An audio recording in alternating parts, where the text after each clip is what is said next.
Good morning friends. Shri Shyam steno classes में आपका स्वागत है। डिक्टेशन स्टार्ट होगी 5 सेकंड बाद। स्टार्ट।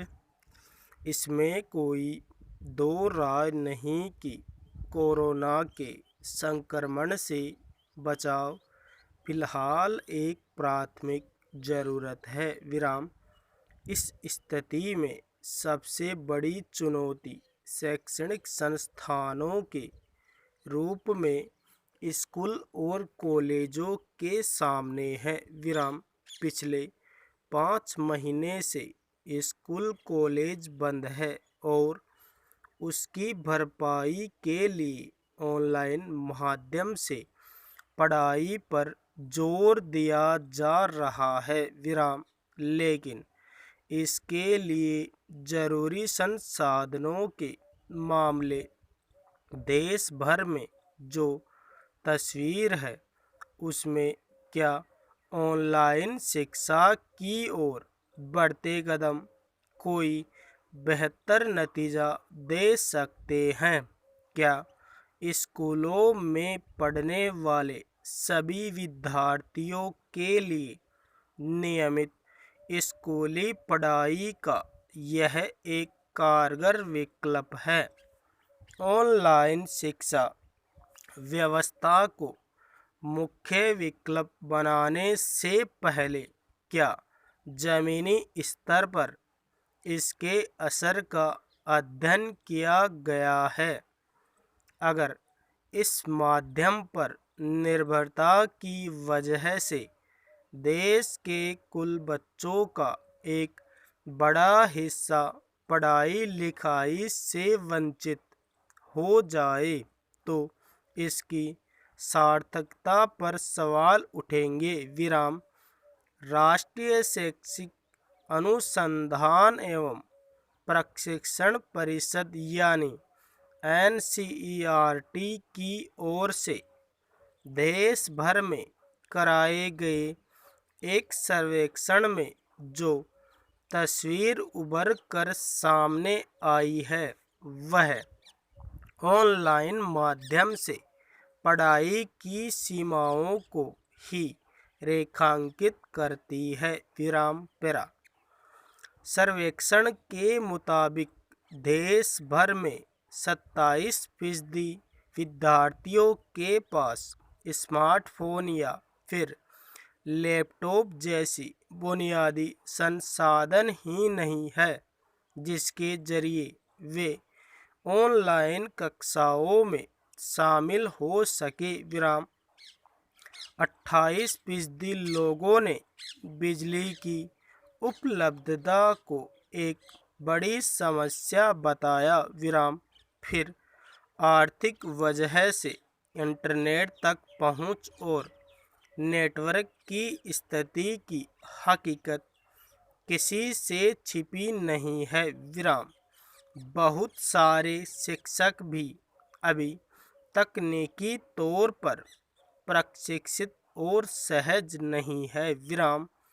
ये तकनीकी और संसाधनों के अभाव या उसकी मुश्किल से जुड़ी समस्याएं हैं जिनके रहते ऑनलाइन शिक्षा अपने मकसद में नाकाम हो सकती है। विराम। इसके अलावा सर्वेक्षण में ही विज्ञान और गणित जैसे विषयों के शिक्षक और उसे समझने में विद्यार्थियों को आने वाली दिक्कतों को दर्ज किया गया है। विराम। यो भी नियमित स्कूली पढ़ाई कक्षा में शिक्षक से सीधे संवाद के मनोविज्ञान देखरेख सलाह और उसके असर की तुलना ऑनलाइन शिक्षा से नहीं की जा सकती। विराम। सवाल। उसके असर की तुलना ऑनलाइन शिक्षा से नहीं की जा सकती। विराम। सवाल है कि इन हालात में ऑनलाइन पढ़ाई पर जोर देने का क्या आधार हो सकता है? विराम। कुछ समय पहले केरल में एक बच्ची संसाधनों के अभाव में ऑनलाइन कक्षा में शामिल नहीं हो सकी और यह स्थिति लंबे समय तक बने रहने के डर से उसने आत्महत्या कर ली। विराम। इस तरह की घटना को इक्का दुक्का कहकर खारिज नहीं किया जा सकता। विराम।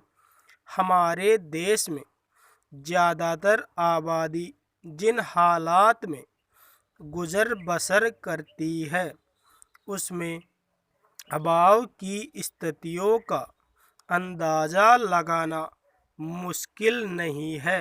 विराम। पेरा।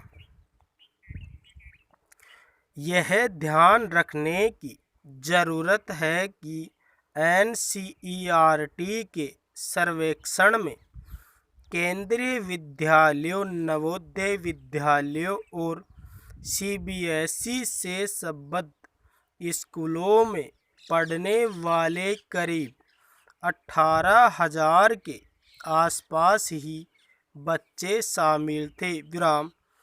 देश भर में फैले बाकी सरकारी स्कूलों के बच्चों और उनके परिवारों की आर्थिक हालात के मद्देनज़र यह अंदाज़ा ही लगाया जा सकता है कि ऑनलाइन शिक्षा पर निर्भरता से कितनी बड़ी तादाद में बच्चों की पढ़ाई बाधित हो जाएगी या वे उसके दायरे से बाहर हो जाएंगे। विराम। गरीब और बहुत सारे निम्न मध्य वर्गीय परिवारों में भी संसाधनों की उपलब्धता से लेकर घर की स्थितियां ऐसी होती है जिसमें ऑनलाइन कक्षाओं में शामिल होना और गंभीरता से पढ़ाई कर पाना एक बड़ी चुनौती है। विराम।